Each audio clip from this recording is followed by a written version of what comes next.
Bola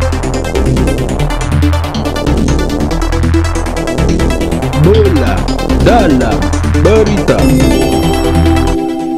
Kembali lagi di Bola Dalam Berita edisi 4 Juli 2020. Bertemu lagi bersama saya Michael. Di sini kita akan membahas 5 berita terbaik dalam pekan ini. Langsung saja masuk ke berita yang pertama. Bola dalam berita. Berita pertama diambil dari Bola Lob. Akurasinya lemah. Dokter Persib tak setuju rapid test jadi tolak ukur kesehatan pemain di Liga 1. Dokter tim Persib Bandung Raffi Ghani tidak setuju dengan salah satu poin dalam protokol kesehatan yang disusun PSSI jelang bergulirnya kembali kompetisi Liga 1 2020. Poin yang tidak disetujui Raffi adalah tentang tes cepat atau rapid test sebagai ukuran pemain dan staf tim bebas virus corona atau COVID-19. Menurut Raffi, akurasi rapid test sangat rendah sehingga tidak bisa jadi ukuran, apalagi jika digunakan sebagai ukuran untuk melaksanakan pertandingan sepak bola yang melibatkan banyak orang. Jika aturan itu diberlakukan, Raffi khawatir salah seorang pemain dari Persib seperti Wander Luiz itu tidak dapat lolos tes karena sudah pernah terpapar virus corona. Lalu Raffi mengusulkan supaya aturan rapid test digantikan dengan swab PCR. Swab PCR yaitu polymer chain reaction yang akurasinya lebih teruji. Ya, jadi di sini dokter Persib itu menyarankan untuk rapid test tidak digunakan sebagai tolak ukur kesehatan pemain. Ya, itu memang betul karena rapid test itu kan hanya untuk ngecek antibodinya pemain ataupun staff. Jadi ketika mereka sedang masuk angin atau mungkin hanya sekedar flu itu, ketika antibodinya menurun, mereka pasti nanti reaktif. Begitu. Lalu jadi kan itu tidak menunjukkan itu benar-benar murni terpapar. Nah, jadi kan kalau benar-benar mau dicek secara serius, yaitu kita menggunakan swab test yang langsung hasil uji labnya itu menunjukkan bahwa dia terkena paparan COVID atau tidak. Tetapi kembali lagi ketika pembiayaan swab rapid itu sekarang dilempar ke siapa, disubsidikan atau enggak. Jadi kalau semisal Persib ini setuju dengan swab test, tapi gimana dengan tim-tim lain? Yang tim dari Liga 1 yang mungkin segi ekonominya lebih di bawah dari Persib Bandung, mereka pasti lebih kesulitan dengan persyaratan harus swab test. Apalagi ketika mereka membawa staf yang banyak, membawa kitman 12 mungkin, atau membawa banyak orang ke dalam stadion untuk pertandingan, kan itu berarti mereka harus swab test semua. Nah, itu kan biayanya juga membengkak toh.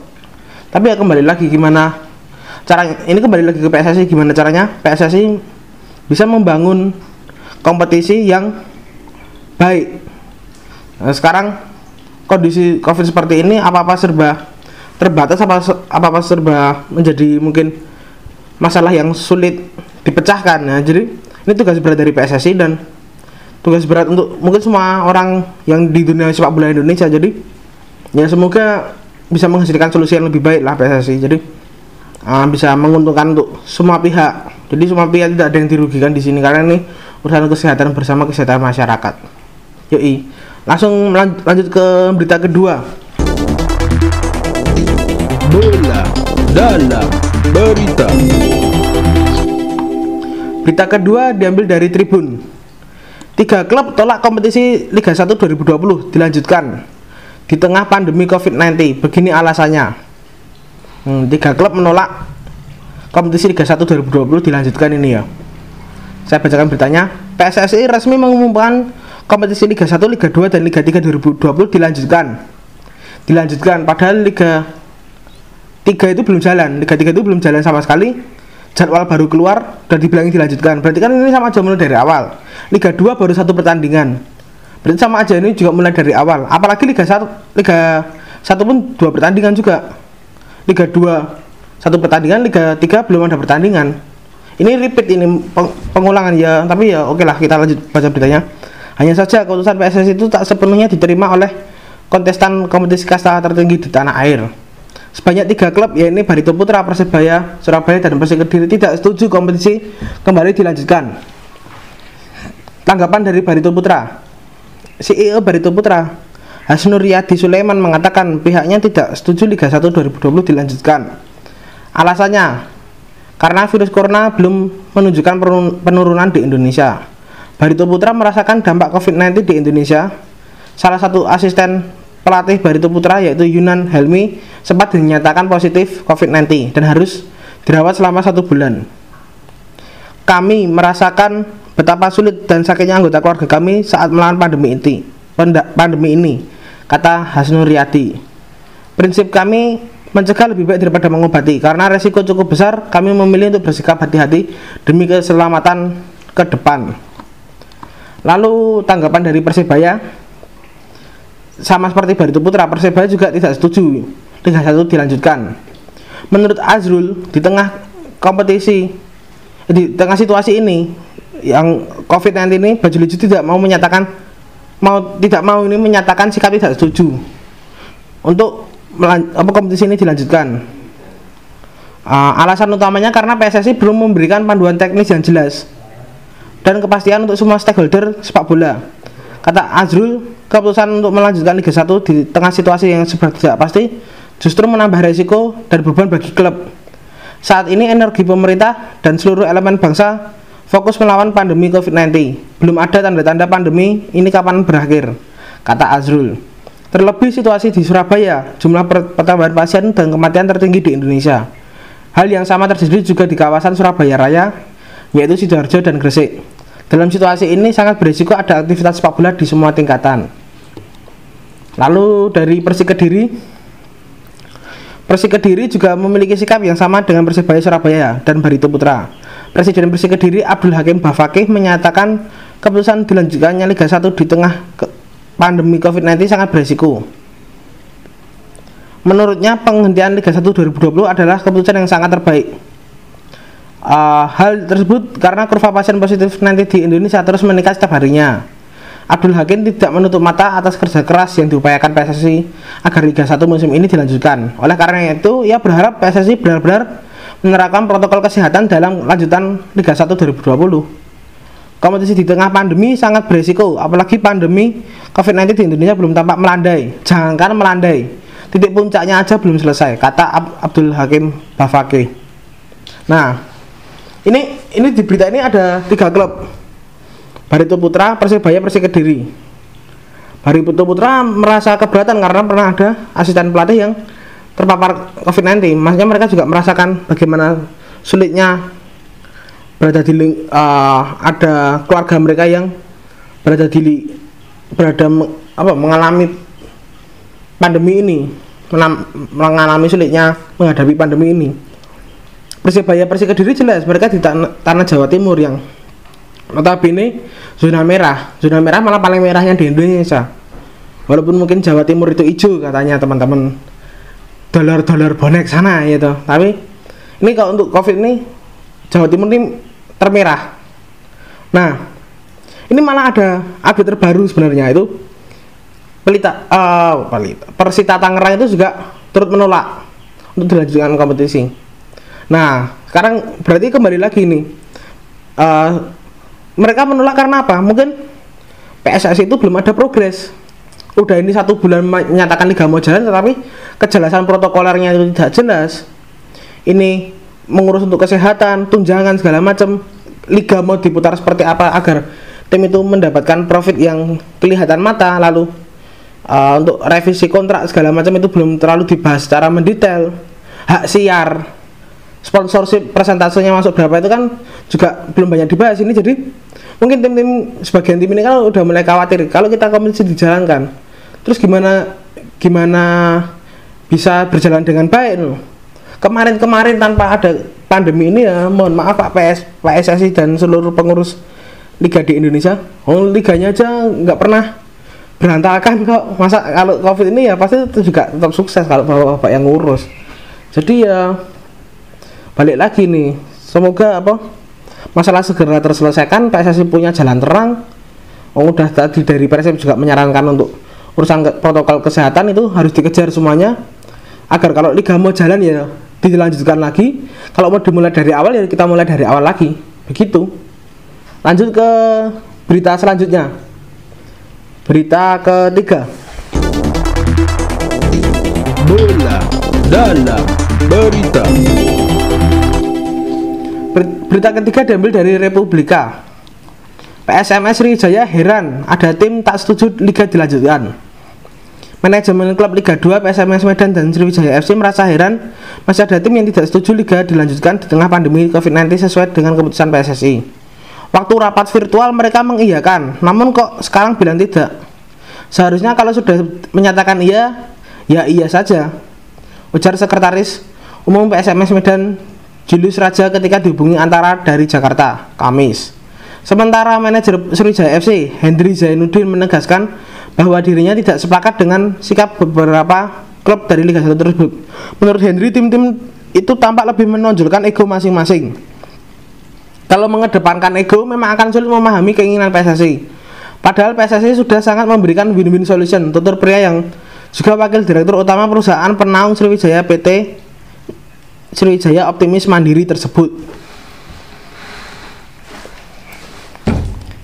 Tim Liga 2 merasa heran Zumafu sama tim-tim Liga 1 yang menolak. Ya wes itu urusannya Liga 1, Liga 2 mikir Liga 2 aja. Oh, beda kasta kok. Beda kelas katanya. Kata orang, bukan kata saya. Kalau menurut saya semua setara. Tapi gini, kembali lagi, PSMS Sriwijaya kan ini tuh Liga 2. Liga 2 itu sudah ada pembahasan tentang kompetisinya home turnamen. Dari 24 klub diambil 6 klub. Diambil 6 klub dari masing-masing grup. Jadi ada 4 klub. Jadi 4 grup, per grupnya ada 6 klub. Nah itu kan lebih ringan. Maksudnya kalian kalau misal nggak niat ketika pandemi ini ya cuma 5 kali tanding aja udah selesai, nyiapin tim secukupnya aja udah selesai. Tapi kalau Liga 1 ini protokolnya seperti apa? Mereka timnya terpencar dari seluruh Indonesia, dengan karakter mungkin gaji pemainnya yang lebih tinggi daripada yang tim-tim Liga 2, lalu format kompetisinya yang lebih besar. Nah itu kan juga mereka pasti mikirnya ke arah situ. Kalau Liga 2 kan hanya mengejar di ini fase grup, 4 grup itu nanti melolos 8 besar langsung nanti dibuatkan grup lagi, diambil 4 nanti diambil juara 1 sama juara 2.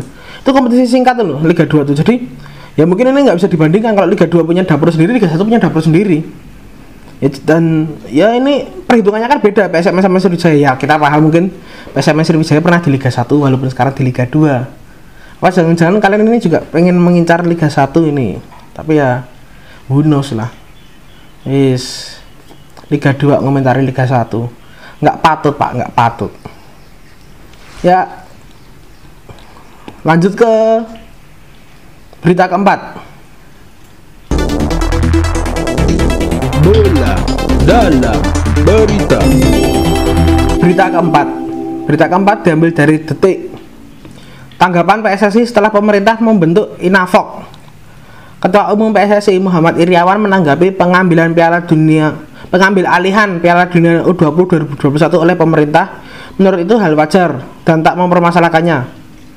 Presiden RI Joko Widodo atau Pak Jokowi telah menunjuk Menteri Pemuda dan Olahraga Zainuddin Amali untuk menjadi Ketua Indonesia FIFA U20 World Cup 2021 Organizing Committee atau Inafok, atau panitia lokal penyelenggaraan Piala Dunia U20. Langkah itu sekaligus menegaskan peran pemerintah dalam persiapan Piala Dunia U20. Iwan Bule, sapaan akrab Iryawan, memaklumi karena persiapan Piala Dunia U20 nantinya akan menggunakan dana dari negara, yakni anggaran penerimaan dan belanja negara atau APBN. Untuk itu ia menyerahkan kepengurusan persiapan Piala Dunia kepada pemerintah. Itu bukan ambil alih, bisa saja karena Rusia dan Italia juga pernah. Karena ini uang negara dan saya pikir bisa saja negara mengelola itu, kata Muhammad Iryawan kepada kepada wartawan. Ya, jelaslah pemerintah ambil alih biar PSSI fokus ngurusin timnas. Nah, ini sekarang PSSI kan nanti jobnya terlalu besar kalau ngurusin World Cup, ngurusin timnas. Kemarin-kemarin edisi Piala AFF, AFC, mungkin Piala Teluk atau segala macam itu. PSSI aja yang cuma fokus ngurusi tim aja, nggak timnasnya sering nggak sukses, apalagi kalau diberatkan beban untuk ini ngurusin World Cup-nya juga. Nah ini sama negara diambil alih, karena apa? Negara juga paham PSSI itu juga kayak gitu ya, walaupun negaranya juga seperti itu mungkin ya, tapi 3 berita sebelum ini kan juga membahas carut marutnya PSSI untuk menjalankan kompetisi liga di tengah pandemi. Itu aja masalah, banyak tim protes segala macam. Nah, ini kalau ngurusi FIFA World Cup jadi kacau lagi, malu-maluin negara, buang-buang uang negara, akhirnya cuma ngurusinya seadanya aja. Ya udahlah, diterima aja Pak Iwan Bule. Semoga World Cup sukses dan saya menyimak dari kejauhan. Oh, potas. Ya, wis. Lanjut ke berita selanjutnya. Berita selanjutnya diambil dari belum. Berita kelima ini, terakhir. Oke, Pak. Siap. Bola dalam berita. Berita kelima diambil dari Indosport. Gandeng Simon McManamy, Prabowo Subianto ingin dirikan akademi sepak bola. Menteri Pertahanan Prabowo Subianto di tengah kesibukannya menjadi bagian kabinet Indonesia Maju ternyata memiliki keinginan untuk mendirikan akademi sepak bola. Hal ini diungkapkan oleh salah satu kader Partai Gerindra yang juga Ketua DPRD Kabupaten Bogor, Rudi Susmanto. Kelurahan. Menurut Rudi, Prabowo ingin mendirikan akademi sepak bola di lapangan Nusantara Polo Club, Kelurahan Ciriung, Cibinong, Kabupaten Bogor. Untuk mendirikan akademi sepak bola itu di lahan yang biasanya digunakan Prabowo Subianto untuk olahraga berkuda. Menhan Republik Indonesia ini menggandeng mantan pelatih timnas Indonesia Simon McManamy. Rudi dan Simon pada beberapa waktu lalu juga berkunjung ke lapangan Nusantara Polo Club untuk membahas rencana ke depan. Bersama Simon, saya bahas soal konsep serta sistem kompetisi di akademi. Karena saya ditugaskan Pak Prabowo untuk membuat akademi sepak bola bertaraf internasional di lapangan Nusantara Polo Club. BB Rudi usai melakukan pertemuan dengan Simon McManamy. Pak Prabowo ingin mencari bakat muda pesepak bola dan semua pesepak bola bertalenta akan dibina di akademi ini secara gratis.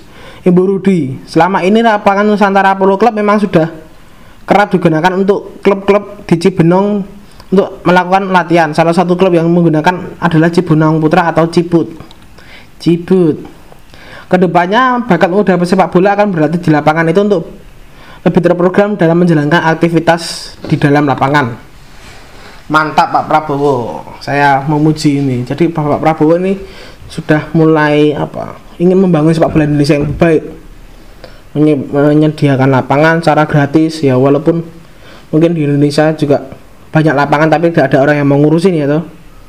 Lapangan lebih dipentingkan untuk acara apa yang untuk misalnya bangun gedung DPRD misalnya. Kalau lapangan sepak bola mau dirubah alih fungsi gedung DPRD kan ada itu, tapi ini bagus ini walaupun Pak Prabowo bukan sebagai pemerintah daerah tetapi mau membangun ekosistem sepak bola yang bagus di daerah Bogor ya. Semoga banyak bakat-bakat, banyak kader-kader muda, kader muda dalam dunia sepak bola, bukan partai maksudnya ini, yang nanti menjadi masa depan timnas di Indonesia. Jadi kamu dari klubnya siapa bro? Oh saya klub Pak Prabowo. Mantap seperti itu. Jadi di masa depan ini semoga makin banyak bapak-bapak politisi, banyak bapak-bapak yang memiliki balungan atau tulang dinosaurus yang super itu semoga makin banyak yang memperhatikan dunia sepak bola Indonesia, karena mungkin sepak bola Indonesia itu perlu diperhatikan, karena ketika tidak ada yang memperhatikanmu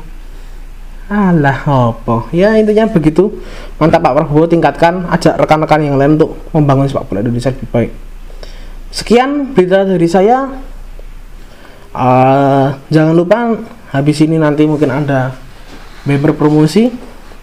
Kita sedang ada promo jualan seri stadion. Jadi kita memiliki merchandise 7 stadion yang ada di Eropa sana. Pertama ada Anfield, lalu Stamford Bridge, lalu Old Trafford, terus Highbury, Camp Nou, Allianz milik Juventus, lalu Santiago Bernabeu ya. Ini menarik dan juga banyak konten-konten yang nanti membahas tentang itu. Jadi silakan teman-teman yang mungkin berminat bisa langsung japri via WA dari kontak person tersebut atau bisa langsung berkunjung ke web kami Ganti Gol ya. Sekian dari saya Michael dari Bola Dalam Berita. Sampai bertemu di Bola Dalam Berita edisi yang berikutnya. Sampai jumpa. Yo. Bola Dalam Berita.